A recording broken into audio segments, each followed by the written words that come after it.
Salut, c'est le docteur Apollinaire. Nous allons voir un enseignement très édifiant, très important, que j'appelle les 21 vérités de Jean 3, 16. Jean 3, ça veut dire le livre de Jean, chapitre 3, verset 16. Lisons ce que dit le verset. Nous allons faire une étude durant 20 minutes. Le verset dit: Car Dieu a tant aimé le monde qu'il a donné son Fils unique, afin que quiconque croit en lui ne périsse point, mais qu'il ait la vie éternelle. Waouh! Ce verset est vraiment grand. Plusieurs années, j'ai lu ce verset comme ça, en le comprenant, mais ces derniers temps, j'ai compris ce verset à un autre niveau. Et c'est ce que je veux partager avec toi aujourd'hui. Il y a 21 vérités cachées dans ce verset, qui nous montrent la précision de Dieu, de comment Dieu travaille, de pourquoi Dieu fait les choses, de comment il les fait, à qui il fait ces choses-là. Donc, commençons. Le verset dit « Car », nous allons analyser mot par mot pour comprendre les 21 vérités. En laissant même le mot « car », parce qu'il dépend du verset antérieur, on va commencer sur Dieu. Dieu a tant aimé le monde qu'il a donné son Fils unique. Tu vois que le verset commence par Dieu, Elohim. Dans la version hébreu, Elohim. Dieu a tant aimé. Dieu, tout commence par Dieu. L'amour commence par Dieu, la paix commence par Dieu, la justice commence par Dieu, la vie commence par Dieu, le salut commence par Dieu, la guérison commence par Dieu, la prospérité commence par Dieu. Toutes les bonnes choses dans cette vie commencent par Dieu. Dieu est l'auteur et le propriétaire de toutes les bonnes choses qui existent. C'est lui qui les a créées. Donc Dieu, ce Dieu de Genèse 1, qui dit au commencement Dieu créa les cieux et la terre, ce Dieu, Elohim, ce Dieu, c'est-à-dire le verset c'est en train de nous expliquer qu'il existe un Dieu, a tant aimé. Le deuxième mot, la deuxième vérité, c'est a, le verbe, a tant aimé. Dieu a tant aimé. Tant, le mot tant, c'est un mot puissant. C'est-à-dire que Dieu a aimé avec passion. Le tant aimé, là, en langage biblique, dans notre langage vulgaire, ça veut dire aimer avec passion. Dieu a aimé avec passion. Depuis quand Dieu a aimé avec passion? Depuis qu'il a créé l'homme. Depuis qu'il a créé l'homme, Dieu a toujours aimé l'homme. Est-ce qu'il y a un temps que Dieu n'aimait pas l'homme? Non. Je répète. Est-ce qu'il y a un temps que Dieu n'aimait pas l'homme? Non. Dieu a toujours aimé l'homme, même quand celui-ci a été en état de pécheur. C'est pour ça que ça nous dit tant aimer. Dieu aime d'une manière passionnelle. L'amour de Dieu est passionnel. Et ici, le verset nous dit que cet amour-là, c'est inconditionnel.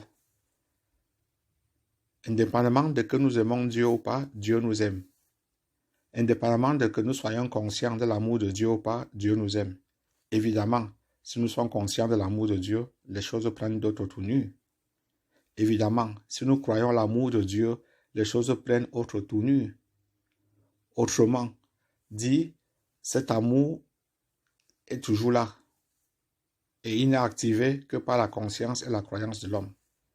Mais dans ce cas, ça dit, Dieu a tant aimé. Il a aimé quoi? Le monde. Qu'est-ce que le monde signifie ici? L'humanité. L'homme. Sa créature. Puisque Jésus-Christ n'est pas venu pour sauver les animaux. Il n'est pas venu pour sauver les arbres. Il n'est pas venu pour sauver les anges. Non. Il n'est même pas venu pour sauver les anges qui avaient péché. Non. Jésus-Christ est venu pour nous. Pour l'être humain. Cet être humain, c'est ce que la Bible appelle le monde. Donc, si Dieu aime d'une manière passionnelle l'homme, comment est-ce qu'il y a des hommes qui prennent le courage de tuer d'autres personnes, de quitter la vie à d'autres personnes, ces personnes que Dieu aime? Comment il y a des gens qui prennent le plaisir de détruire d'autres personnes qui sont les créatures de Dieu, de les détruire d'une manière consciente, de les tuer d'une manière consciente? Et il faut voir la quantité de personnes qui appuient les assassins dans ce monde. Des criminels, des dirigeants criminels sont appuyés par de diverses personnes. Franchement, le monde où nous vivons est dangereux, très dangereux. Les gens n'ont pas l'amour de Dieu en eux. Les gens ne connaissent pas Dieu. Les gens ne cherchent pas Dieu. Les gens croient à un faux Dieu. Le vrai Dieu ici nous dit que Dieu a aimé l'homme. Dieu aime l'homme. Ça veut dire que Dieu aime aussi bien le juste que le pécheur. Dieu aime aussi bien le juste que le pécheur. Ça, c'est une grande vérité qu'il faut comprendre. Mais Dieu n'aime pas le péché du pécheur, mais il aime le pécheur comme sa créature, mais pas ce que le pécheur fait. Vous voyez? Donc, la quatrième vérité ici, la première vérité, c'est Dieu. La deuxième, c'est le verbe a. Le verbe a, c'est un verbe d'action. Le verbe a, c'est un verbe d'action. L'adverbe tant, ça indique la quantité de l'amour de Dieu. La quantité de l'amour de Dieu. Quelle est la quantité de l'amour de Dieu? C'est illimité. Et comment Dieu détermine ça? D'une manière passionnelle, a tant aimé. Et le verset indique aussi que Dieu aime. Dieu aime. Dieu n'est pas insensible. Dieu n'est pas insensible. Dieu a un côté émotionnel. Il aime. Et Dieu nous a donné la capacité d'aimer. Dieu aime. Je répète, Dieu aime. Donc, le monde ici, c'est la cinquième vérité. Première vérité, Dieu. Deuxième vérité, A. Troisième vérité, tant. Quatrième vérité, aimer. Cinquième vérité, le monde. Le monde, c'est nous. Depuis Adam jusqu'à aujourd'hui, Dieu continue à aimer tant.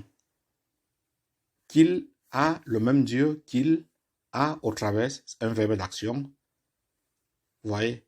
Dieu aime et Dieu agit. Même si on arrête le verset à ce niveau, c'est en train de nous dire que Dieu est un Dieu d'amour et un Dieu d'action.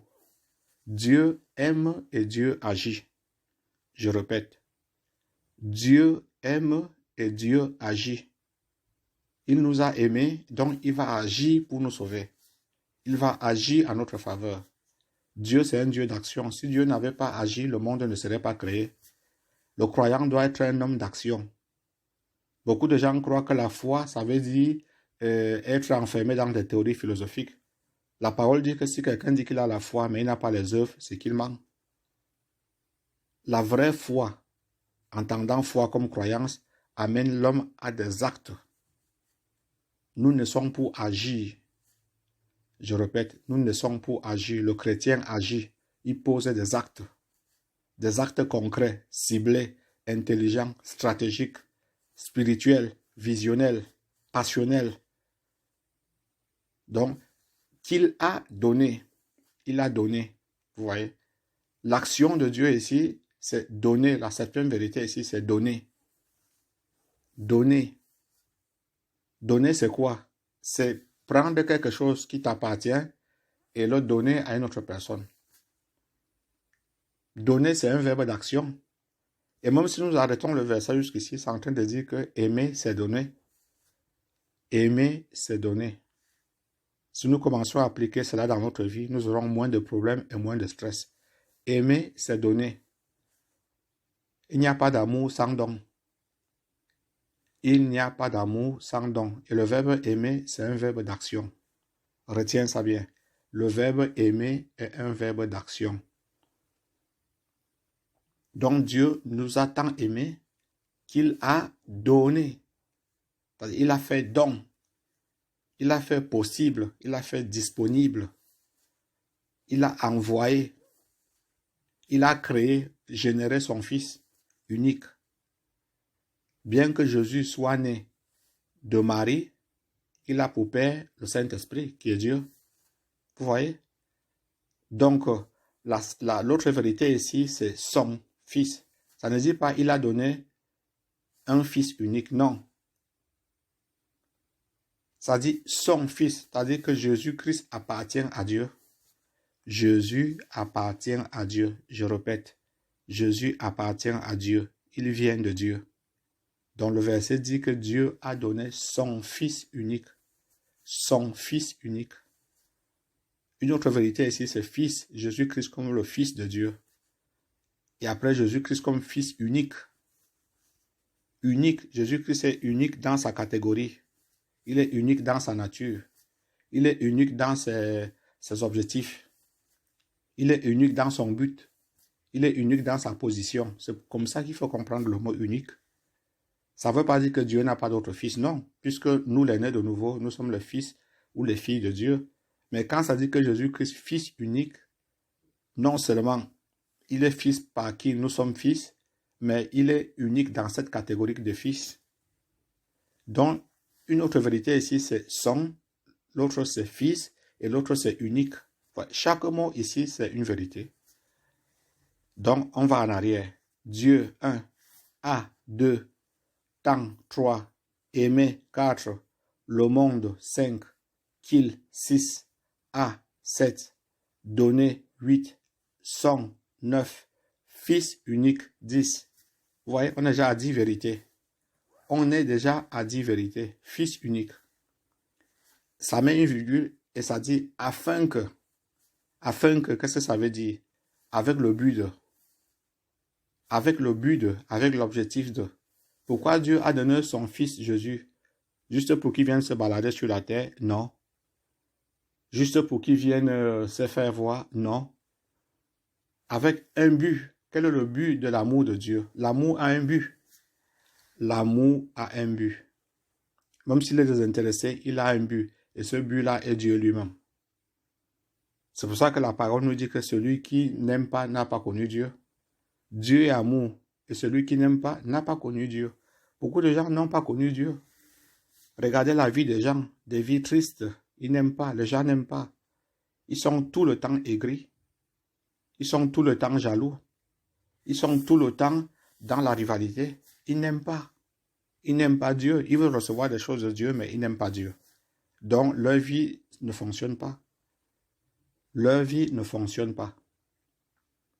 Donc, ici, le verset nous dit, afin que, avec le but de, quiconque croit en lui, quiconque, il faut comprendre le quiconque. Toute personne de n'importe quelle partie de la terre qui croit en Jésus, c'est ça ce que ça veut dire quiconque. Mais évidemment, ceci exclut les gens qui sont dans le péché impardonnable. Puisqu'il y a les gens qui ont déjà commis le péché impardonnable, Dieu ne peut plus rien faire pour eux. Donc il ne faut pas comprendre quiconque dans un sens absolutiste. C'est-à-dire quiconque, toute personne en position d'être sauvée, croit en lui. Donc une autre vérité c'est conque et l'autre c'est croire. Ça ne dit pas aie foi en lui, non, non. Croire en lui. Ce qui nous sauve, ça commence par croire en Jésus. Même croire en Dieu ne te sauve pas. Croire en Dieu, c'est bon. Mais si après tu ne crois pas au Fils de Dieu, donc tu fais ce Dieu menteur. C'est pour ça que Jésus-Christ avait demandé que nous devons croire en Dieu, mais nous devons aussi croire en lui. C'est deux croyances bien différentielles et différenciées que le croyant doit avoir. Donc ça dit afin que quiconque croit en qui? En Dieu, non en Jésus-Christ. Évidemment, si tu crois en Jésus-Christ, tu croiras en Dieu qui l'a envoyé. Mais il est possible de croire en Dieu, entre parenthèses, sans croire en Jésus. Et là, vous trouvez les musulmans, les bouddhistes et tout ce qu'il y a là. Des gens qui disent qu'ils croient en Dieu, mais ils ne croient pas en Jésus. Nous, les chrétiens, nous devons croire en Dieu et nous avons cru en Jésus. C'est ces deux croyances-là synchronisées. Ces deux croyances-là sont très importantes. Quiconque croit en lui ne périsse point. Nous devons croire en la personne de Jésus. Qu'est-ce que ça veut dire croire en Jésus? Croire en la personne de Jésus, croire en ses œuvres, croire en ses paroles, croire à son but sur cette terre, croire à sa position. Tout ça, c'est croire en lui. Si nous croyons en Jésus, croyons en tout ce que Jésus est, excluant tout ce que Jésus n'est pas. Je répète, si nous croyons en Jésus en tout ce que Jésus est et excluant ce que Jésus n'est pas. Voyez? Donc la volonté de Dieu, c'est que nous croyons en Jésus. En quel Jésus? La réponse est dans ce verset. En son Fils unique, le Fils de Dieu. La volonté de Dieu n'est pas que nous croyons en Jésus comme Dieu, non. Non, La volonté de Dieu, c'est que nous croyons en Jésus comme Fils de Dieu. C'est ça qui rime avec la Bible. Et c'est de là où part notre salut. Le salut de l'homme part de Jésus comme Fils de Dieu, envoyé par le Dieu créateur, qui est son Dieu, son Père, son Créateur, son Générateur. Vous voyez? Donc, ça dit, croire en lui ne périsse point. Ce même verset nous donne une grande information, que croire en Jésus n'amène pas à la mort, sinon amène à la vie. Croire en Jésus génère la vie.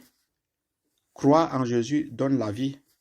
Croire en Jésus apporte la vie dans toutes ses dimensions et dans la plus grande dimension qui est la vie éternelle. Donc ça dit, quiconque croit en lui, Jésus, le Fils unique, ne périsse point. Ne périsse point.